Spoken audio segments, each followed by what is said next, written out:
Ladies and gentlemen, welcome to today's edition of Press R. On Press R, we do not suppress our emotions. What we do is that we only allow our good sense to guide our feelings. Today, everybody is talking about the event of 2025 in Cameroon. It's the October presidential election, and so many people are talking about the stakes. So many people are talking about how delicate it is. We all know that it is a decisive year in the life of our nation. All of us are concerned. Different people have their roles to play. On Press R today, we're going to look at the stakes and the role of the media. I am Kilian Dandifon in Yaoundé.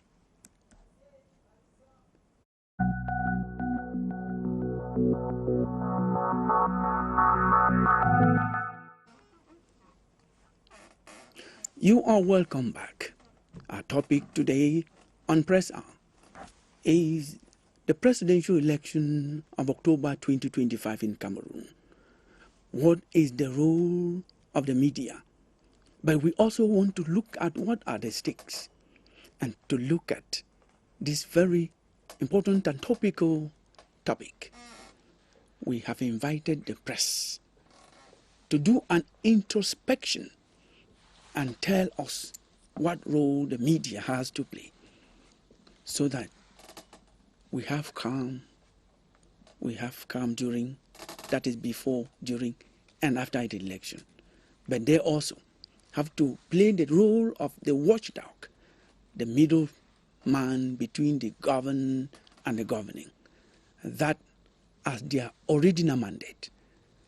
We have invited some of the critical minds that you know in the media landscape in Cameroon. Permit me to introduce Yerima Kininsom, who is the publisher delegate of the Post newspaper. Yerima, you're welcome once again after a long while. Thank you, sir. Thank you, Kilian. I'm back from the sabbatical, a very long one, of course. On Press R, not on publishing. On Press R. Okay. Yeah. We don't want to ask you why you took that leave. We are just happy that you have come back to join us. Thank you very much. We have Franklin Sonibine, journalist, media expert, is one name that those who watch Press R from its inception, from its heydays, from the beginning, know him. They also know that he is a critical mind. Franklin, welcome to Press R. Pleasure to be back here. I thought I'd been away like for 5 years, but someone said I was here like 3 years ago. I don't even remember, but it's been quite a while. And it's a pleasure to be here again. I want to say hello to my people back in Manyemen. I'm from Manyemen. And I don't mean I'm coming from Manyemen now. I come from Manyemen village. I'm a native of Manyemen village. And I want to say hello to my people. We have a lot to grapple with. Thank you so much. Every village has a lot to grapple with in one way or the other. Thank you very much, and I join you to greet the people of Manyemen. Patrick Moore is desk editor in the Guardian Post newspaper. He is a regular panelist on Press R, and you know he is made of hard metal. Patrick, welcome once again to Press R. Thank you very much, Kilian. Thank you very much for the invitation. And I should just use this opportunity to say congratulations for restoring the true image of this program by inviting exclusively men of the press without women, though. But I think that you have restored the true image of this program. We hope that this initiative has actually come to stay, that you will not depart from your old ways. Well, Patrick, you know, the press does not operate in isolation. The press operates in a society, Cameroonian society like elsewhere, where you have politicians, you have economists, you have all other experts in other domains. So there's just no way we cannot bring those people. Because you write on politics, others write on this. We need to have the view on national and some aspects of national life. Now, we want to introduce one of us, Dr. Matute Menyole, who is a super scale journalist in CRTV. You're welcome once again, Doctor. You're always here when we call. Yes, thank you very much, Killian. Good afternoon, and I'm always excited to be here. Thank you once again. And at this moment, we're going to set the ball rolling with the first slot that we have on Press Hour. It is Press Review. Emanuela Vemnui is the lady on the beat, and she read the newspapers for Press Hour.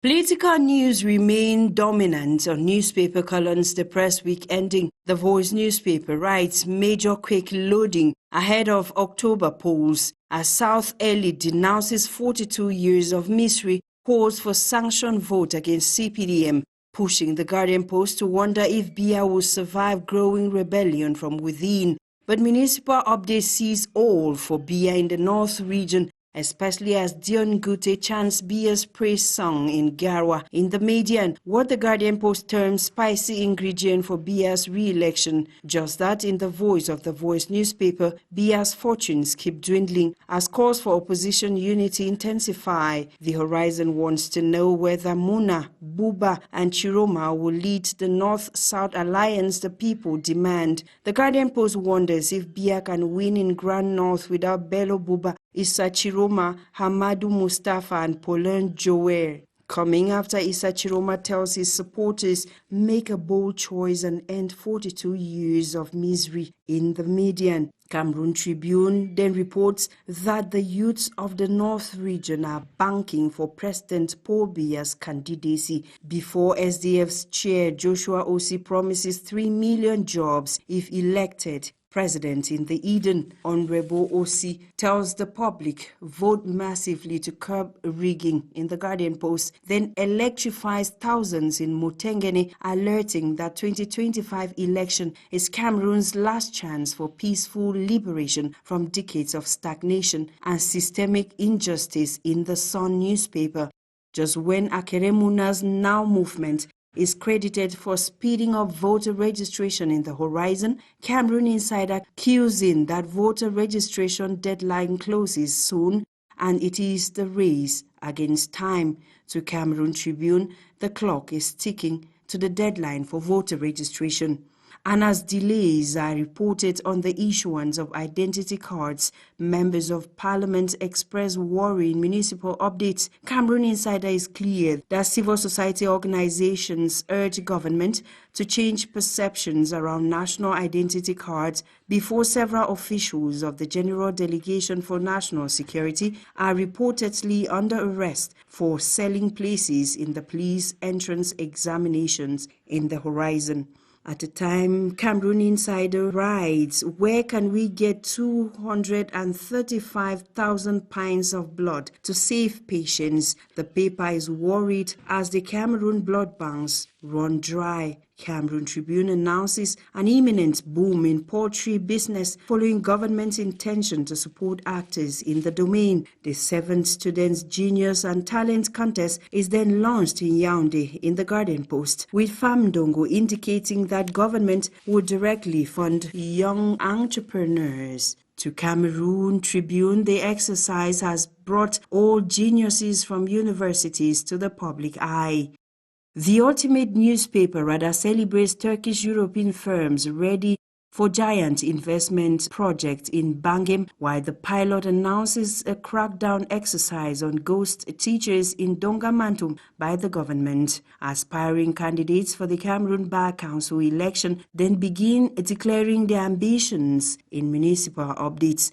The Guardian Post cries for the Central African sub-region in its headline, CEMAC sitting on gold mine and dying of hunger. At the time, Fecafoot hands Njitap a 5-year ban from football-related activities in the country in the National Post. Until I come your way again, this is your Hour with the Press.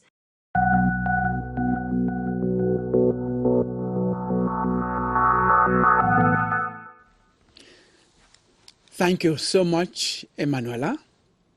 Next week is 7 days ago, and we expect to have you with another dose of Press Review for Press Hour.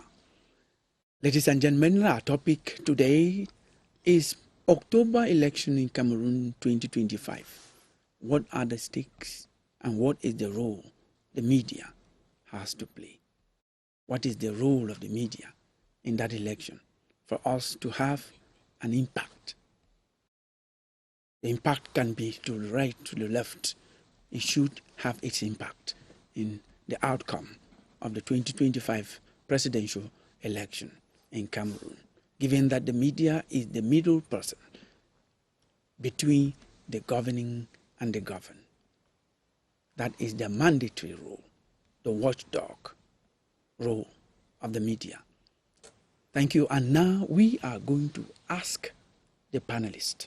We introduced the stakes because everybody has said the 2025 presidential election in Cameroon is full of stakes. I'm going to start with Yerima Kininsom, who has not been here for so long. You must have brought a basket full of stakes for this election. Thank you, Killian. I want to say that what is certain about the upcoming presidential election is uncertainty. Because when you look at the effervescence, we look at the electioneering hurly-burly, you discover that Cameroonians they have that hunger for change. And when you see that there are certain movements, the traditional alliances are breaking, you discover that it will not be, the status quo is going to be ruffled in one way or the other. But as I say, uncertainty, what is certain is uncertainty. Because in the present situation, we don't need to make conclusive statements because every scenario is possible within this moment of a moment of change in our country. If you look at the politicians, if you look at the stakeholders, the civil society, all of them are mobilizing for change. And I want to say that nothing is a given this time around, because if you look even at the backyard of the ruling CPDM party, because we used to consider that the South is the bastion of the ruling CPDM party, you can see that there are some dissenting voices there. So that is why I said that this is a highly staked election and nobody should take anything for granted. All the actors, we know that the ruling CPDM party used to have an easy way in the country because of the votes that it used to get from the northern regions, because they have alliances with the UNDP, Mr. Chiruma's party, and some other parties too, the MDR. FSNC? Yes, that kind of thing. But, the other day they started pronouncing a divorce. So it is going to be a very critical election in our country. And as I say, we don't make conclusions until we follow up and see what is going to happen with the various actors. Thank you. We cannot, I like the way you have said it, make any conclusions at this level, because the NUDP has always been of the presidential majority. Yeah. Presidential majority means that they go for the candidate of the CPDM. They don't go for the CPDM. For presidential elections, they ally with the CPDM. For other elections, municipal, regional, and parliamentary, they go on their own, and they have councillors at all levels. You're right. So the UNDP hasn't said they are not with the candidate of the ruling party. For that, not yet. But they indicated clearly that they can only take a decision after the party's convention on the 28th of this month. So that is why I said every scenario is possible. If you look at the agitations back in the far north, it means that even those who are allies of the ruling CPDM party or allies of the presidential majority, they are under fire.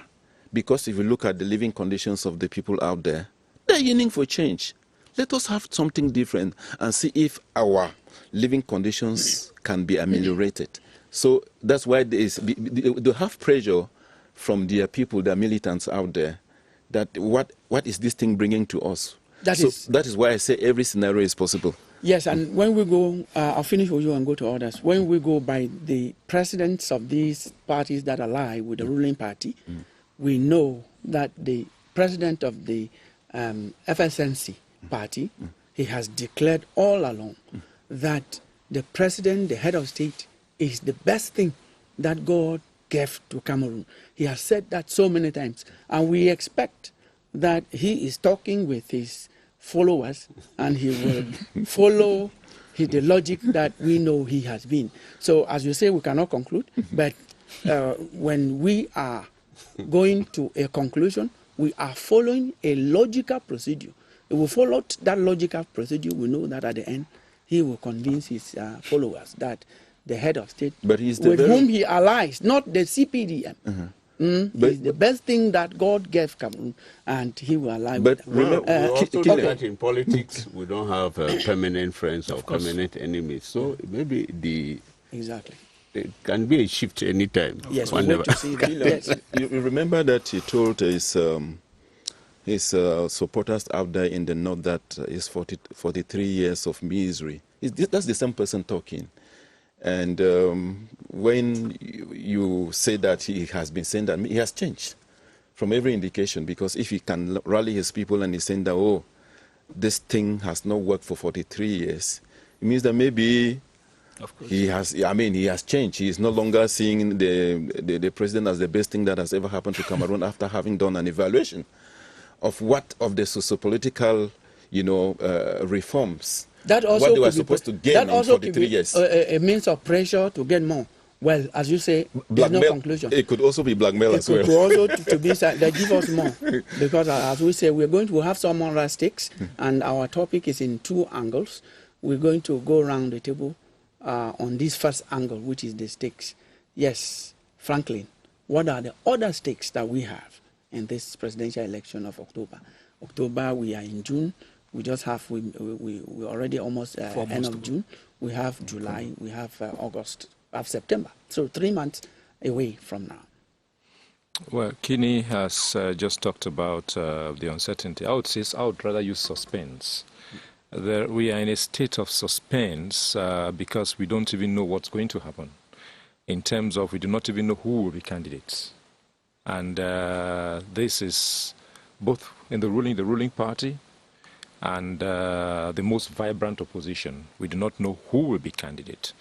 And on both scenarios, on both sides, getting to determine will take a lot. It will take a lot in the CPDM because we have two principles on the table. We are told that the party chairman is the natural candidate. We are also told that there is no party chairman as it stands because legally the CPDM has not had a Congress since 2011. Have we counted? That's 14 years ago.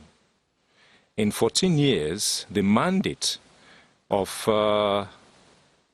the Central Committee, of the chairperson of the party, of the Politburo have expired. In 14 years, the party has not held a Congress. So you have issues of who is legally the chairman of the ruling CPDM right now. That question is in a void. I'm not an expert. I don't know what the law says. I don't know how to interpret the law. But I am quoting what experts and actors are saying, that because the ruling CPDM party has not had a Congress, it normally should hold every 5 years. It's nearly 15 years. So it's like 3 Congresses have been skipped. Yes. And that means that the ruling CPDM does not have a chairman legally. Who will be that chairman who is the natural candidate of the CPDM? That's number one. Yes. Before you go to number 2, the text you are quoting is not from the Constitution. The text you are quoting is from the basic text, basic rules of the same party. And the same text, the basic text of that party states, as you earlier said, that the chairman of that party is the natural candidate. Since the chairman has not been changed, he is the natural candidate. His mandate has with an expired. extra mandate. We No, can- his we mandate- cannot- His mandate has expired. We cannot be this is what happened. we cannot belabor that point. When you were talking, We cannot belabor that point. It's a remark. Let's pass over the remark. We have made a remark. We are not going to solve that problem here. We cannot. We are neither the Constitutional we Court, cannot. nor we are the courts of law of Cameroon. We make the remark. We cannot debate that here. I will not be comfortable to debate that here. I have said. I hope that you are not saying only your remark counts. No. I'm saying that. Quoting the same text. We remark. At least we've read the basic, and this is something we read. There were times when we read that book. I remember that book, the basic laws, the basic text of the CPDM. Yes. And it tells us that the CPDM holds a congress every 5 years. Yes. And it tells us that the governing organs of the party are elected during the congress. Yes. That has not happened. No, you are limited. The text say the same text say that the chairman. I am the one who said it, Killian. You're not informing me. So why are you keeping Get that? my point clear. I am the one who I quoted that from the beginning. That the chairman of the party, by CPDM rules, is the natural candidate. But I bring it to your notice, since you want me to bring it to your notice, that to be the chairman of a party, whichever party that is, mind you, PCRN of Cabral Libi is in court over who is the chairman based on whether there's been a Congress. Was that person voted at the Congress? You know, of course, that in 2006, we are listening to you the talk. main opposition When party you finish, then, allow others to talk. SDF, Yes. maybe I should stop, Killian. No. It sounds impolite to cut me in that No. way. I'm speaking, you give me the floor, and then you say I will let other people speak. Please. Because when I was talking, let's be you cut me. courteous. You were No, not I did not polite cut to you. her. You did. You were contradicting something I said. We don't need to. Just we get the need point. to, when I need am saying. arises, what you said, we agreed. You understand that when you were saying, I was saying Okay, yes. I repeat myself. No, you cannot in be repeating yourself. 2006, Some other the people have not SDF ran spoken. into a crisis because the mandate of the National Executive Committee had expired. The last Congress at that time had taken place in 1999. And we were in 2006, which was like, it was 7 years after the expiration of the mandate of the National Executive Committee. And the NAC, the National Advisory Committee, reminded the authorities of the party that next mandate has expired, it can no longer function as the governing organ of the party because its mandate has expired. That's what we're not talking about the CPDM. No, we're talking about how political parties are run. And we say that in nearly 15 years, that is nearly three congresses would have been skipped by the time the CPDM nominates a candidate. And we are saying that you cannot say that someone is a chairman of the party and should be natural candidate when in nearly three congresses have been skipped without a renewal of the organs of the party, except appointments. What Franklin has done is that he has repeated this at least 3-4 times. And we are saying that when he speaks, we listen like we have listened. He should allow others to speak.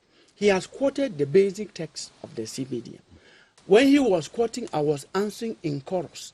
Yes, because what he was saying is we're not here to debate about the internal regulations of the CPDM. He should not quote one part of the law and allow the other. That is exactly what I'm saying. The basic like text, said, let's not belabor on that. There are other stakes, there are other issues that we're going to be talking about. I'm going to give you the microphone right now. Killian, since you are not coming back to me. No, I will come back to you. No, this point has to be made. Yes. The same basic organs of the CPDM, he's using the word legally. We are all journalists and we also read the law. Say that the chairperson of the CPDM is a natural candidate. So there is a natural candidate. But let me use the legal this thing. In legal matters, in a case where there is a vacuum, there is jurisprudence. And if we were to go by that, the sitting chairman has to wait until the other one comes. Now, Mr. Patrick. Without the mandate then. with Mr. Patrick Moore, the floor is yours. One other stake. We are not talking about the same. We have other stakes of this election. Yes, I agree with Kinisom and Sonny Baye when they say that the stakes are high indeed. I think never have we had a very crucial election like the one that is upcoming. Crucial because of the change in the dynamics. You know, it's not going to be business as usual for the CPDM. Because if you look, even within the party, the agitations are really growing every passing day. Just yesterday, I was reading a note from a section executive member of the CPDM in Mbere, in the Adamawa, when that's the vice section president of the CPDM, Abdullahi Nana, who came out and categorically stated that the head of state, national chairman of the CPDM, has done enough and it's time for him to go and rest. While responding to questions here in Yaoundé, the president himself said this will be the year that he will decide whether he's going to the village in Vomeka or he will stay back in Yaoundé and continue to govern. So we should wait. We are waiting because he himself is the one who said he will decide this year. We agree, he said it. So the calls have been growing for him to go to Vomeka and rest. You know why I laugh? I'm not the one saying, I'm saying that the calls have been growing. But even as a nation, no, and as a people, you are not the nation. You are not the people. We are I'm part of the nation. Yes. I'm saying that as a nation and collectively so, we should be ashamed that at 92, some hypocrite parties for supporters of the CPDM are calling for somebody at 92 to seek re-election. It is ridiculous, to say the least. Let me just tell you something. Just recently, I was in Israel. A Kenyan colleague. You will continue. A Kenyan colleague asked me. You will continue. He asked me a simple question: that how do you people? You will continue, but let me say that on CRTV, on a debate of responsible people who believe in what they do. You cannot call them people. No, they are. They have a. There are no two words for that. I'm very unapologetic about that, because even if the head of state, even if President Biya were your father, you will not encourage him at 92. Traditional rulers everywhere in the world, who are natural rulers, abdicate the throne even when they don't no longer have the fiscal strength to continue to govern. And what more of an elected official? We cannot. Until is your father. No, I'm saying that. Go ahead. Go ahead first. He's the president of the republic. Go ahead. If it was just another person, it would not be of concern to me. But as a citizen, we are all concerned by the person who is at the head of the state. But the insultive language. No, nobody's insulting here. Continue. Reminding somebody that you are old and that you should take rest is not insulting language. So I don't know where the insult is coming from. But like I was saying a while ago about the stakes are growing, because if you look at the concerns from even CPDM supporters, it's not about the fact that, well, he has been a bad leader. Everybody, they're just saying that it is time for him to take the well-deserved rest in Vomeka. And I think that is nowhere. The people who are making those calls are not asking for too much. And so within the CPDM, the concerns are growing. Now with the opposition, because the stakes is not all about the CPDM, because all along we have been talking about I didn't know you were this. going to leave the CPDM. No, of course, why would we not leave the CPDM? The stakes are not limited to the CPDM. The stakes are even higher because of the uncertainty within the ranks of the opposition. As it stands, we don't even know who will be candidate for this or that party. It's true that some parties have already organized their convention or congresses to endorse their flag bearers. But the roadblocks are still there for some. And it predicts, some level of uncertainty with regards to, because we have all seen the machinations. We have seen the political gimmicks, with the ruling CPDM, not the CPDM, but the party in power, trying to stop certain political leaders from vying for the office of president. And we are saying that it is, to me, we are using so much energy on issues that may land us in real problems. Because at the end of the day, parties should be allowed to pick their candidates and pick whoever wants to run for office without those blocks. But let me just add a word to that. The only certain candidate, I'm going to say certain, and I'm looking at the procedure and the structures in place, is Joshua Osei of the SDF. Has elected officials of his party, is nominated by his party. Cabral Libi is likely to face a roadblock with Pakuna, seeing who is in favor of who. We don't know whether Maurice Kamto will be candidate. Maybe Akaremuna already endorsed by Univer. But I can see that the straightest course of all the candidates is Joshua Osei.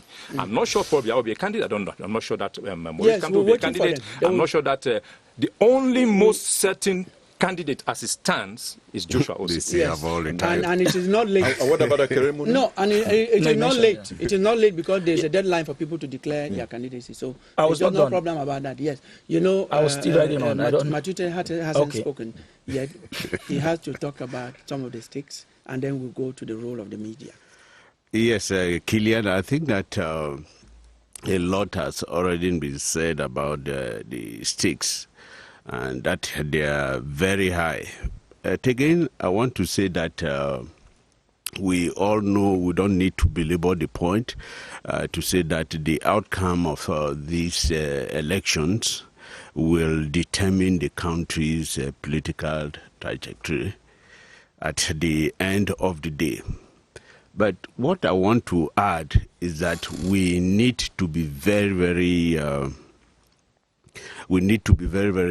careful on how maybe we approach these elections, because we all have seen what has been happening the past 2 or 3 years.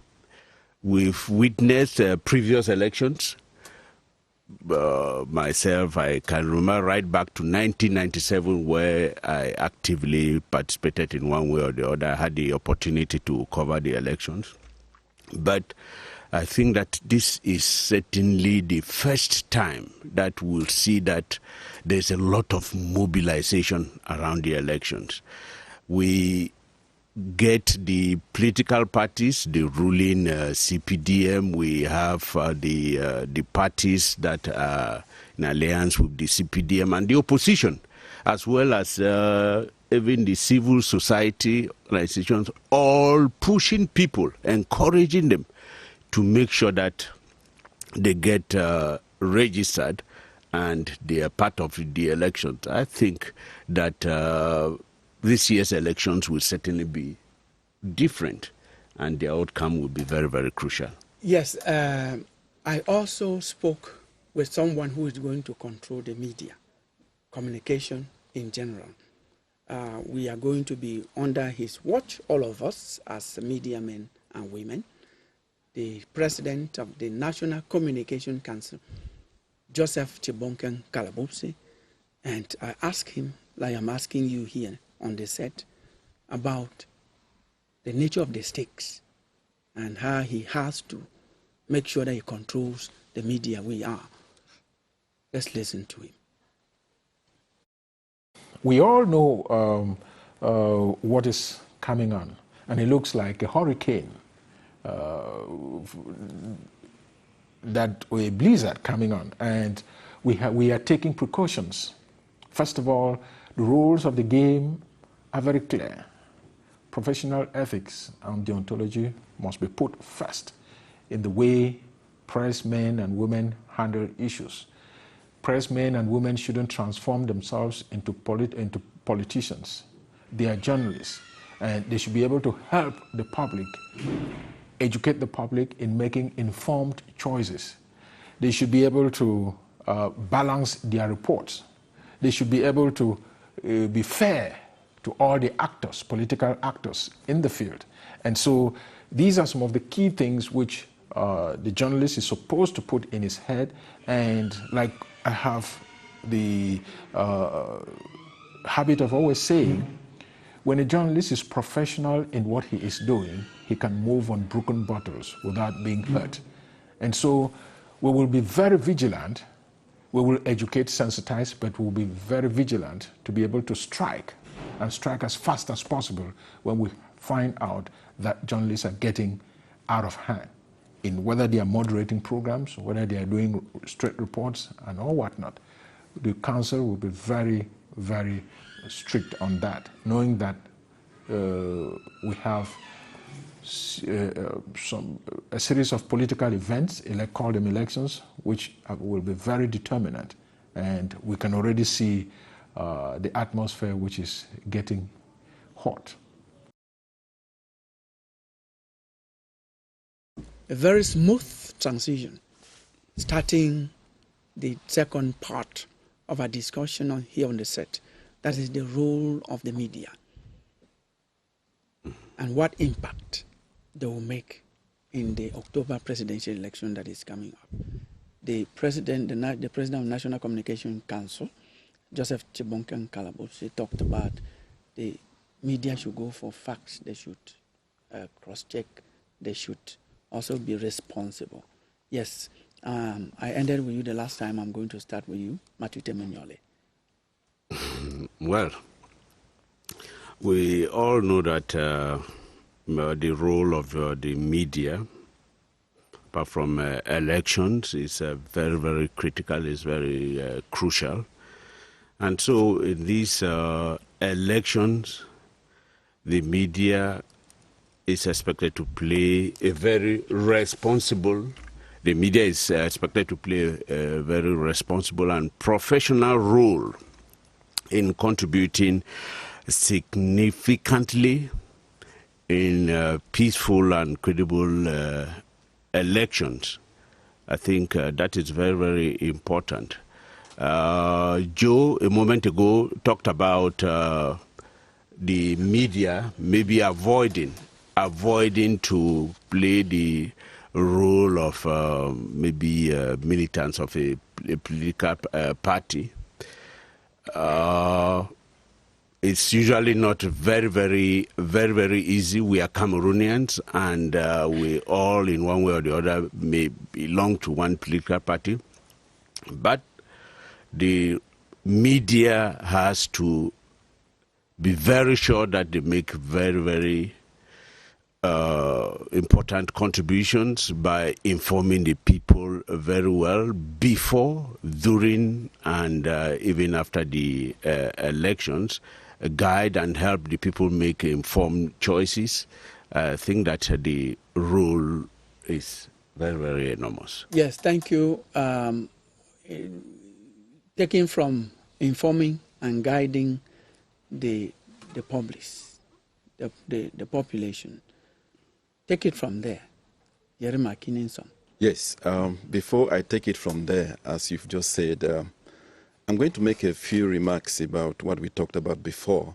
We cannot allow those who are aspiring to rule us to flounder along in expediency and shifty values, which I want to say that we cannot be indifferent when the ruling party does not respect its own laws. It is supposed to demonstrate exemplary behavior. Away from that, the president of the National Communication Council made very salient points about the media shouldering the responsibility to inform. And I want to say, Killian, that the waters of 1,000 rivers cannot wash clean some of the journalists that have condoned the profane conduct of some of those who have rigged elections in this country. This tells you that during elections, some journalists are propaganda megaphones for certain politicians. That is what we want to caution against. And if I say that journalists have contributed in making sure that elections are not free, they are not transparent, it means that they have not done their job very well. And I come away with this point that journalists shoulder responsibility of great magnitude to ensure transparency in the electoral process by virtue of informing, because when you give informing, the word inform is very important because it indicates clearly that the journalist has to do his work very well. If it is a report, the report has to be very balanced. A reporter has to go through the 3 elements of the reportorial enterprise by making sure that fact-checking is part of it, by making sure that real analyses are made in such a way that when people read a story during this period of elections, or any time, if it is a journalistic story, they have a faithful rendition of what is supposed to be and what happened. One important role that journalists are supposed to play is the watchdog role. They have to watch over the institutions involved in the organization of the elections. They have to even master the laws, because you cannot give the public what you don't have. They have to, look at the various actors that are involved in the organization of elections. And of course, voter education. Voter education and of course in promoting political participation of all the segments of the society. And you cannot do this when you are partial. And one problem that we are coming to remind journalists about this, because in previous elections, some money bags have swayed away journalists from doing their job. And I say that even when you need the money to sustain your news media organ, you must respect ethics. If somebody comes, for instance, and say that, let me take the front page of this paper today or give this amount of money, it is the responsibility of the professional journalist to think that, no, other voices of the society must be heard. In such a way that there is always rational thought and genuine public discourse in the media organs, so as to inform the population of this country, the citizens of this country. Of course, you know, citizens are the bosses of journalists. We work for them. And we work to make sure that we give them balanced information so that they look at it like this and say, okay, these are the problems that we have, depending on the manifestos of those who are running. When they compare the manifestos, because we have reported them very well, and look at the problems that we have, and they will say, okay, do we have a right to say, now this is the kind of person that, you know, can come to our rescue in this country at this particular moment. There is a lot of it, Killian, but sometimes there are challenges. The challenges have to do with fake news, misinformation, which also brings in the element of access to information. There is also political intervention. There's political intervention and, of course, economic pressure. You know that in Cameroon, the media, the press is not totally free. So it is likely that because of intimidation, in one way or the other, the journalist may not. In the face of intimidation, what should the journalist do? The journalist who wants to do their job? No. It's resistance. Okay. Because a real professional journalist should not give in to anything. Should not give in, because you denounce it. If it's intimidation, if you intimidate me now after this program, I would denounce you.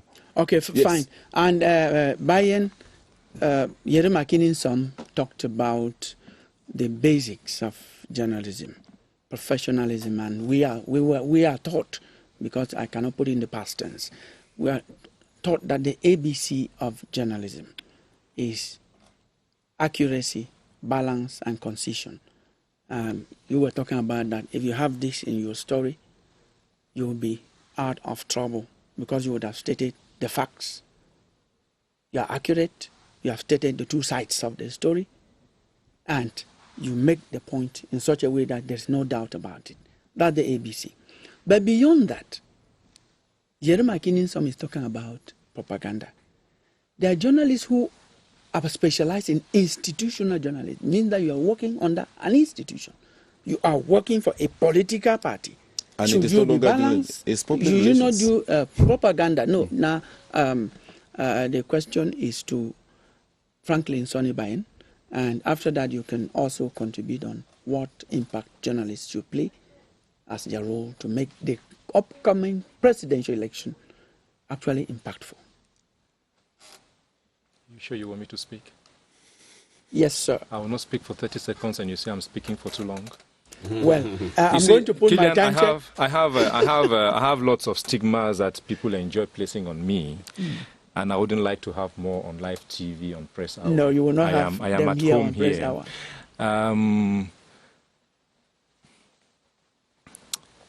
You see, elections, when they are given a good name, they are called free, fair, and transparent. And this transparency comes through many institutions. Maybe the courts, the Constitutional Council, maybe ELECAM. But I think the one biggest transparency is through the press. That is who the public sees. That is through who the public sees the transparency of the election. And if we, the news media, report the elections, observing those principles, truth, fairness, balance, concision, I think the public will have a clear picture of how the elections are run. And so we have a huge responsibility. We have a huge responsibility to do this. Because when we are not doing that, and I said somewhere earlier this week, that election time is business time for the media. It is time when politicians, beyond the normal hold that they have over the press because of the poverty of the press, because of their overbearing character, because they are in government, or because they have money, election time is that time when naturally there is political advertising. And for journalists who do not have character, or for those, well, I say journalists, for media managers who do not have character, for media managers who do not even know, because some do not even know the basic ethics, it is a thoroughfare. The pages are open. And we see these days, it began with a telephone company running adverts on the cover of newspapers. These days we see microfinance institutions getting lead stories on the front covers of newspapers. You're going to have what does it cost? You're going to have politicians buy the cover of a newspaper, and from day one of the election period to the end, they may appear there in positive light. Now, if that's what newspapers are going to be doing, we are not in any way promoting the transparency of the election. It means that we are vehicles of propaganda, and that is a gross disservice, first to ourselves as a profession, because no one will respect us when we do that. But also, it will be a gross disservice to the nation, because we will be vehiculing a lie to the populace, who will never understand. I think that now more than ever before, it is our duty to be transparent, to tell the truth, and that should hurt nobody. Look, anytime there is, like elections are coming, or there is a big football match coming, you see the police are preparing, right? The police are preparing, they want to maintain law and order, they want to beef up their manpower to be able to contain the pressures of what is coming. When there is a party, caterers are preparing, because you want to come and cook big meals, you want to have the kind of dishes, the kind of pots that you need. The only profession, when you have lots of cases coming, lawyers are preparing. Nobody reproaches them for doing it. The only profession I see everyone reproaches for wanting to do their work properly is journalists. Thank you. I wonder why. I wonder why we just cannot do our job. We are storytellers, let us tell the story. Why do people hate the story? Get the story right, do the good thing, we will tell the good thing. But I think in this election, especially, in all elections, but especially in this one, and Matute said something in that light. He didn't say it as clearly as I want to say it. The last election we had in this country was in 1992. The last election? Election. No. The last, I know what I'm talking about. No. Let me explain. Killian, ask me to explain. Killian Ndifo, ask me to explain. Don't say no. I'm speaking English. It's not a fact. An election is we are talking about facts. An election is a scrutiny. We had ask election. Me to explain. We have so many elections. You're talking about presidential election. You explain that. Killian, ask me to explain. I think Killian. No, but we have to state the fact first before we divert. No, let him explain. Before he explains, he will not disinform people. We had election. The last presidential election we had Killian, was in 2018. I said I would not like to take stigmas on live television. Before 2018, we had a presidential election in 2011. Before 2011, we had in 2004. Before that, we have in 1997. Killian, if I were you, I would ask this panelist, what do you mean? Before I say that, I have to clarify who know that. That's not a fact. That would be an interpretation. You can go on now with your interpretation. Do you know interpretation is legitimate? Yes, that's why we have to state the facts you should, as a moderator, ask me to explain. No, not without skipping the facts. Don't enjoy contradicting me for the pleasure of who I don't know. I am saying something. I'm saying that the last... Yes, you started speaking at 14 minutes past 1. We are 19 minutes. Go ahead. No, take another panelist, please. No, you can't say like that. We have to remind you that we have 4 people take on the another set. panelist. I will come again. Okay. Patrick, the point that is going around, as Kininsom said, you have, and the president of the National Communication Council said, is that you have to report only the facts. You also have to be very responsible. Now, Franklin talked about the people that are manipulated mostly are the journalists. Are you telling me that in your newspaper, you call people here earlier hypocrites, come and give you money, you will refuse, or you will take and you will tell the truth? please, before you call someone a hypocrite, you must not give that's the question as a journalist. Anyway, but when you contacted me on Thursday for this program, you didn't tell me that I was coming here to give you. You're a journalist. I asked that question. That question is as a journalist. No, as a journalist. As a journalist. But I will talk on general terms, not necessarily trying to narrow it down to my employer where I work for. I think I want to disagree with Bayen and Kinisom when they talk about media organs publishing content from politicians or whatever. You know, we are not inventing the wheel. We are all aware how elections are managed in other countries or how elections take place in other countries, and we see the role that the media plays. In the US, which is one of the most popular democracies, we already know that certain candidates are candidates for certain media organs. It's not happening in Cameroon for the first time, or we are not operating in isolation. It's common knowledge that CRT, for example, is a propaganda mouthpiece of whoever is candidate for the CPDM. Which is wrong. We are saying the notion of public service media is not a regime media. It can be. You are saying that it's wrong that CRTV would open space for the CPDM more than it does for other candidates, but that is the truth. And so when it comes to Patrick, because it's sponsored by the taxpayer. When you say that you just want us to fold our arms and listen to you, it's a panel discussion. It is not about CRTV. See, what CRTV does, it comes from elsewhere.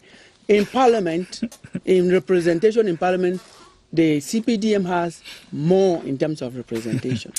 Other parties have proportional, and that is what CRTV is brought to CRTV. CRTV is just a platform for the CRTV. So we are saying the same thing. No, we are not saying the same thing. Let me now talk CRTV is just a platform. I agree. Where those things come Let's just now, and are broadcast. A while ago, you were asking whether if a politician brings money, if it's propaganda, if it's information, be it the agenda or the manifesto of a candidate. It is all about honest. Professionally, there's nothing wrong in publishing messages from politicians. But we indicate that it's either that this message is a sponsored message. It happens elsewhere. It's a sponsored message, or the message is coming from the politician. It's not content from the media organ. And there's nothing wrong about that. We in Nigeria and in Ghana and in other countries in Africa, we see even politicians buy airspace to do their birthdays. So what is wrong about that? Yeah. If a message comes from a politician and it is indicated as sponsored, there is nothing professionally wrong with that. Yes, except that you are saying that the media will just fold our arms during election period and we don't report about politicians. This is what but fronting for a particular candidate is what makes it wrong. We are saying that I am saying that if there are 11 candidates, but let us if there are 11 candidates and there's candidate A, President Biya, a message comes from them from the Central Committee will publish. We give them equal space. I will give them equal exposure. If it comes on the MRC, we publish. But unlike other media organs that are clearly in support of particular candidate, that's where it becomes a problem. Because it's campaign period, and the media is used as a platform through which campaigns can be done. By 4 minutes, you have taken. Why do you keep timing? You do moderation here, holding briefs for government. We don't time you on the number of minutes that you use in holding briefs for government. You have to give the microphone to others. No, just take the microphone away from me instead of. This is why you are the next to speak. Yes. This is what the president of the National Communication Council says about publishing anything because you have been paid. Because the content can be hate speech. The media is business. It can be manipulation. It is business. The media is not a charity organization. It can be manipulation by artificial intelligence. Let us just listen to him and hear what he says about taking anything or being manipulated. Yes. Who hasn't taken? Please.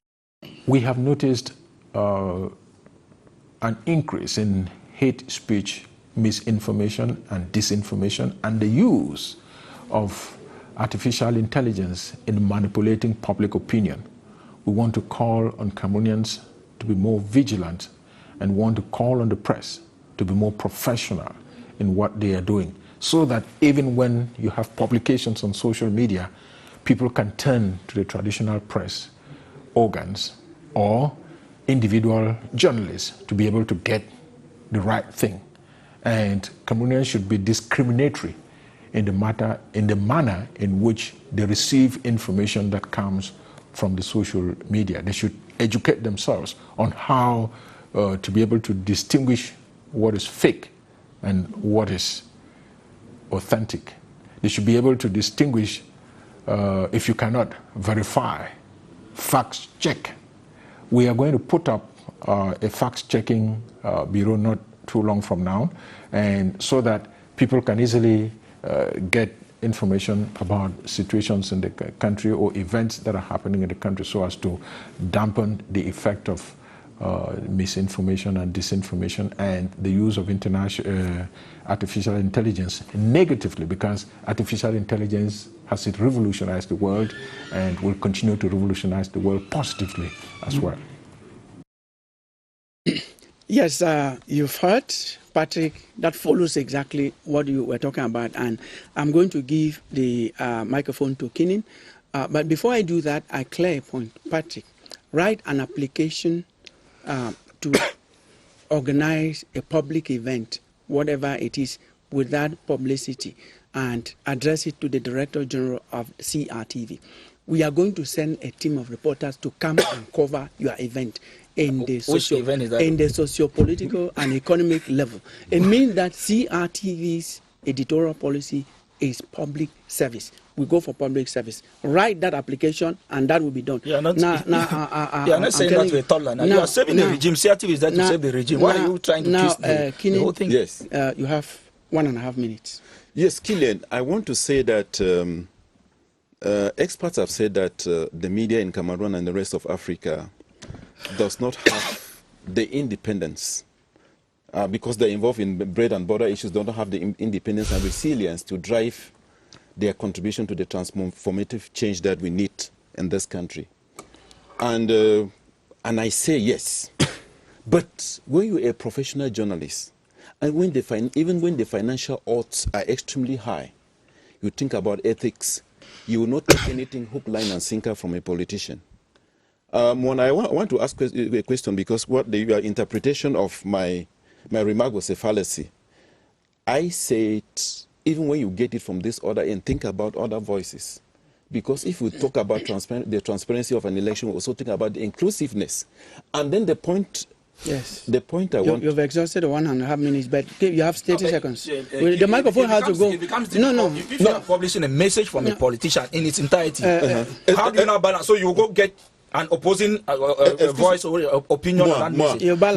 It is very clear. Can you listen to me? During election period... Can you listen to me? Franklin has the microphone. We don't have much time. Let me learn. If a politician is sending you a message that telling you that when I win this election, I'm going to create a deep sea port in Bamenda. You know that Bamenda has no sea. Will you go ahead and publish that message, hook, line, and sinker, knowing that it is impossible? It can be a dry port. No, okay. No, a deep sea port cannot be a dry port. Franklin. A deep sea port cannot be a dry port. No, it's so clear. Franklin, please. Let Franklin, we have less than 2 minutes to go. Franklin.